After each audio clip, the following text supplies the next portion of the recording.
Hey guys, I'm the Lockpicking Patrolman, and I'm finally back with you again. Work's been keeping me pretty busy here lately, so I wanted to get back to making videos because I finally have a day off again. Anyway, tonight I'm going to share with you my little Masterlock Pro Series 6835.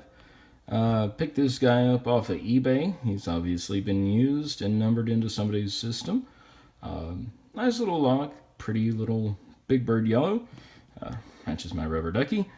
Anyway, Masterlock, the Pro Series 6835 has been designed to be a safety lock for lockout applications, basically just to make sure that nobody pushes the big red button at the wrong time,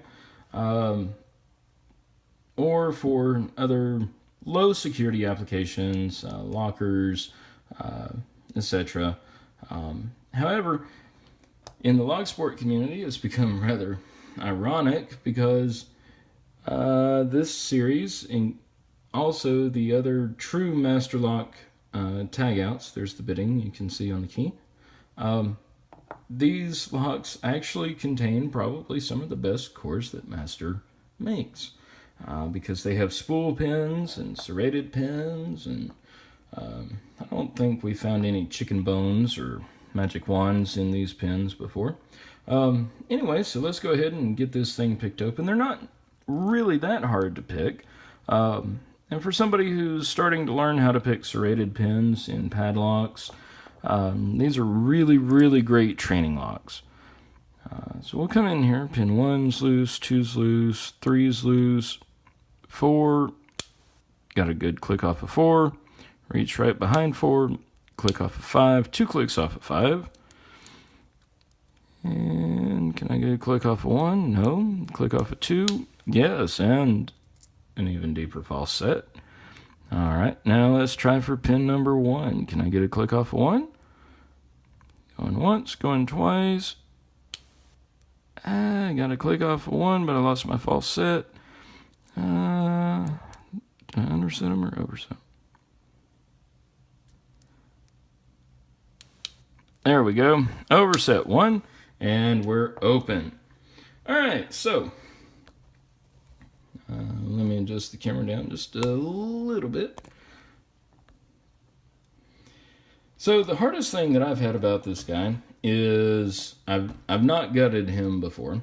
Mainly because, just like a lot of other locks, he has a little screw down the shackle hole. But, however, unlike a lot of other lock pickers, I did not have the Torx bit in the right size or shaft diameter to go down the shackle hole to loosen that screw. So I had to sacrifice one of my many little cheap Chinese Torx bits and put it on the poor man's lathe and file it down to where it would fit down the shackle hole. So I have gone ahead and loosened this bolt up just a little bit. It's still kind of tricky to get this bit in there to loosen, but let's see. Maybe I ought to invest in like a cheap set of Chinese, I don't know, maybe Torx bits, Torx drivers. Maybe with all this work I've been doing here lately, I need to quit spending money on locks and go buy a few simple tools. Now, this was working just fine for me a second ago.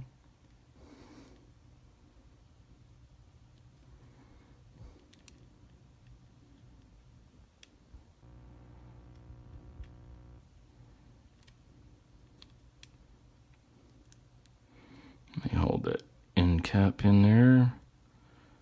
Think I've got it. Maybe. There we go. Yeah. Yeah, I also didn't have a driver.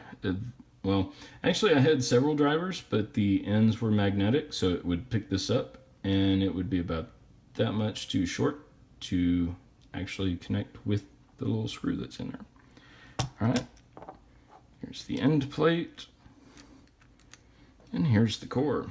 Like I said, I've not had this core apart before, simply because, well, it was just being too much of a pain in the butt to get that screw loose. All right, so I do have a key, but I'm not gonna lock it all the way back up yet. I'm gonna see if I can do this without the key. I'm gonna lower the camera just a little bit more.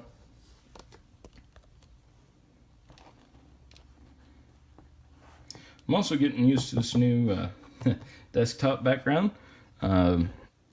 If you're trying to do some lock sport videos and you're like me, you don't really have a lot of money, then you can purchase one of these as a welcome mat. I'll show you. Yeah, see, that's one of those outdoor welcome mats. You simply lay it pretty side down and use the dark rubber side to your advantage. All right. So before I take this thing completely apart, I am going to use a shim, and I finally got some real shims thanks to Tobias and Julian.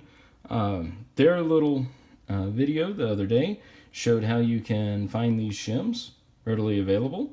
And guys, I want to let you know, I did try, with my regular American pocket blade first,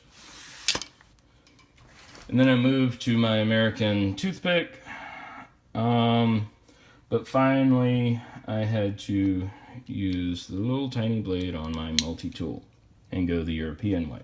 Guys, you were right. Anyway, go check out their video. I'll link to that as well.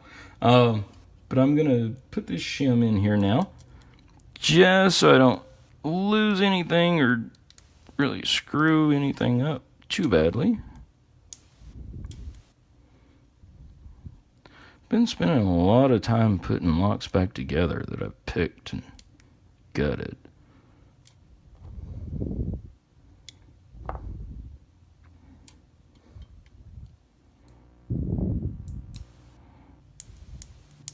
Let's see. It's not wanting to go in all the way.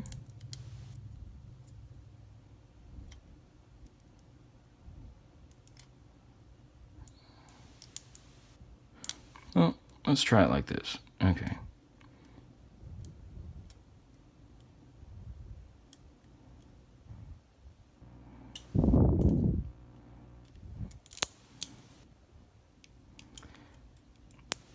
And I think the shim probably wasn't necessary, but oh well. Let's see. Okay, pin 1. And I'm gonna laugh if there's some of those little wafers in here, because you guys know how I hate wafers.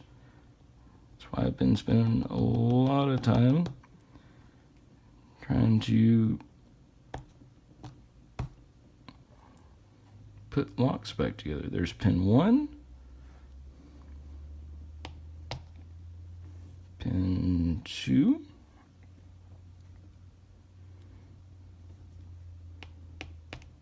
pin 3, pin 4, and pin 5. Nothing in pin 6. It's kind of interesting.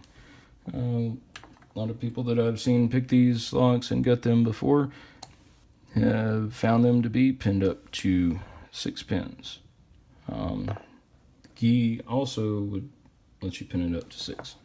All right, running out of time here, so well, there are springs and pins from 1 and 2. 1 and 2 are both spools.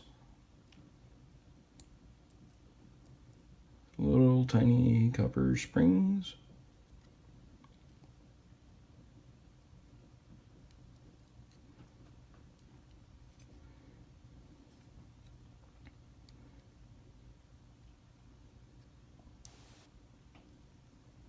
Okay. 3 is also a spool. He didn't really want to come out of there. Probably a little upper spring. There we go. Hey, little guy. Come here. All right. Pin 4. Guess what? It's a spool. I'm